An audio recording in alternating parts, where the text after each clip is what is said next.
Hello everyone, today's date is March 5th, 2025. My last video with my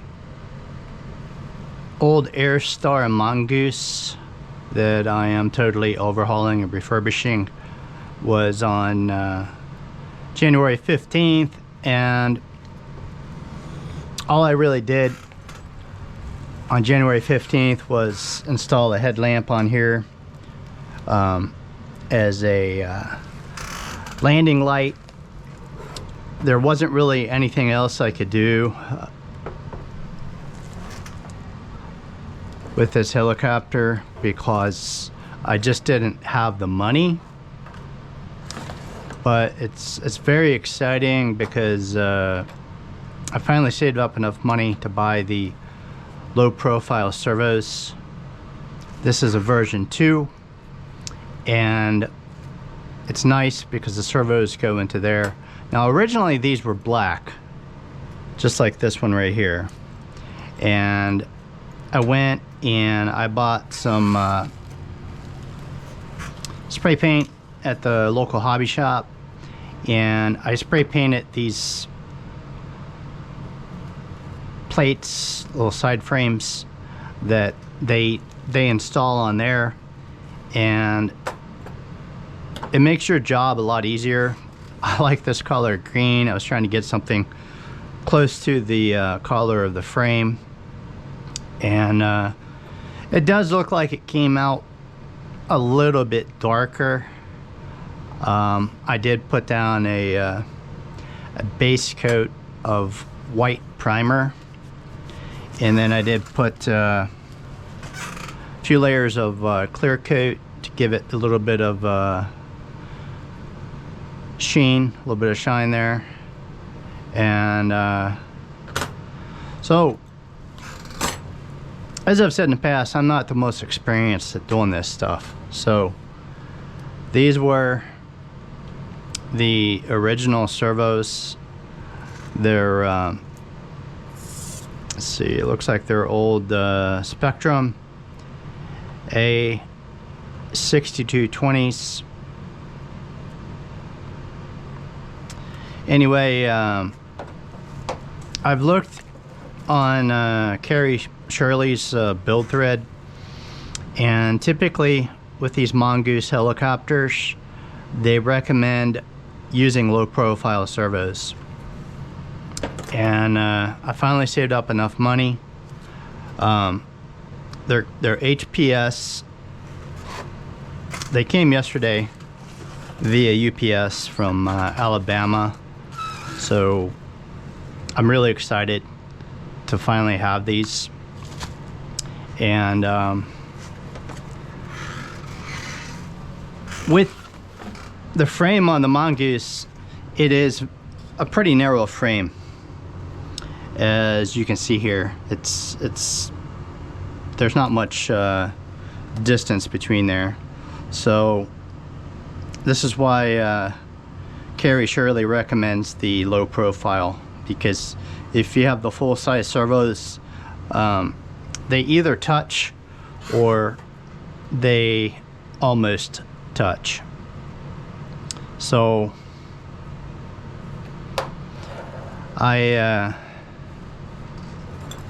since I'm not that experienced, I've never really built an RC helicopter completely on my own. What I like to do to kind of idiot-proof it is I like to reverse engineer everything that I do, and I just try to pay attention to, you know, how everything is set up. And so okay, that's upside down. So they mount on there like this, with the opening at the bottom, giving more space with your main gear there. So when they are installed, you will have the one servo facing in like this.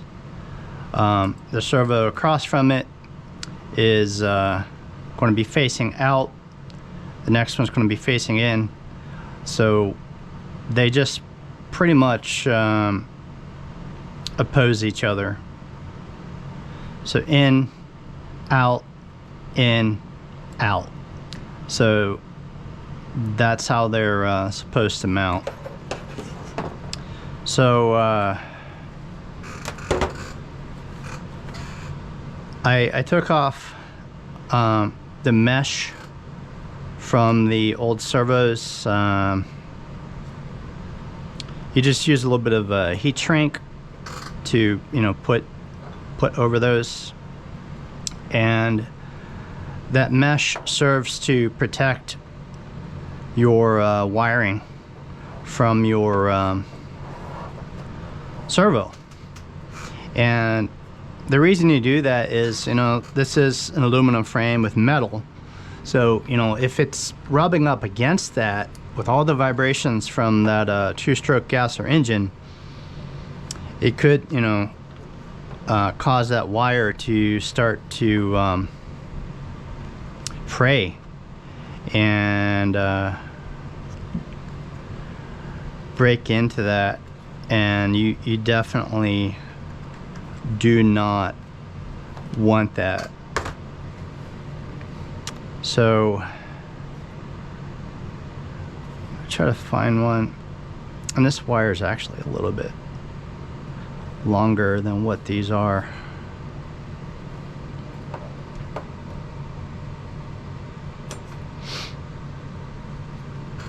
So I'm gonna see if I can get that over that. The trick is going to be to get the mesh through the heat shrink. Okay, and I will need two ends. So if you're not familiar with heat shrink, it's some type of hosing that when you heat it up, it melts it and it shrinks. So it does exactly what it says with its name. And I've never tried to put anything like this on before, so I don't know if there's any kind of trick to getting that to open up.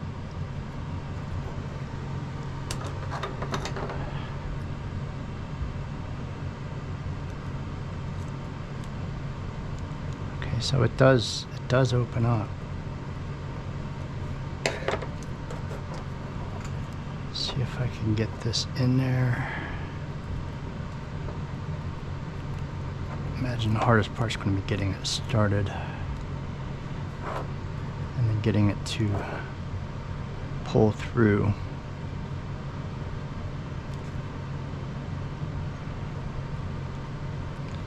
I'm not sure if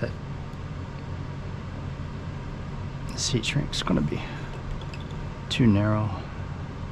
Probably going to have to get a bigger piece of heat shrink. Okay, it's going through.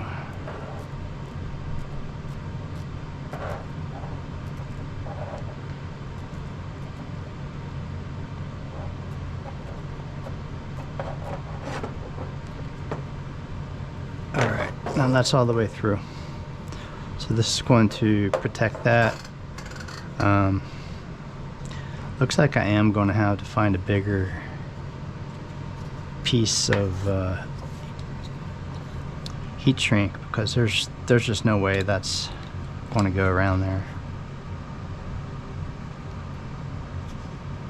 Even this one's going to be a little bit tight, but I think I can make that work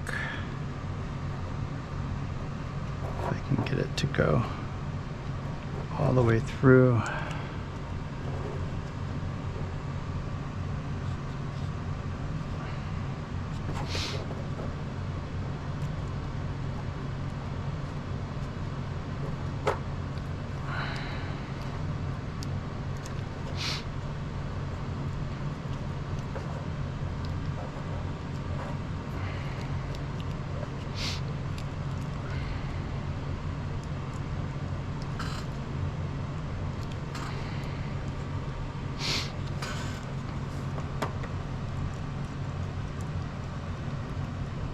These are important little details for building your RC helicopter, because having protective, I don't know what you call it, shroud mesh around your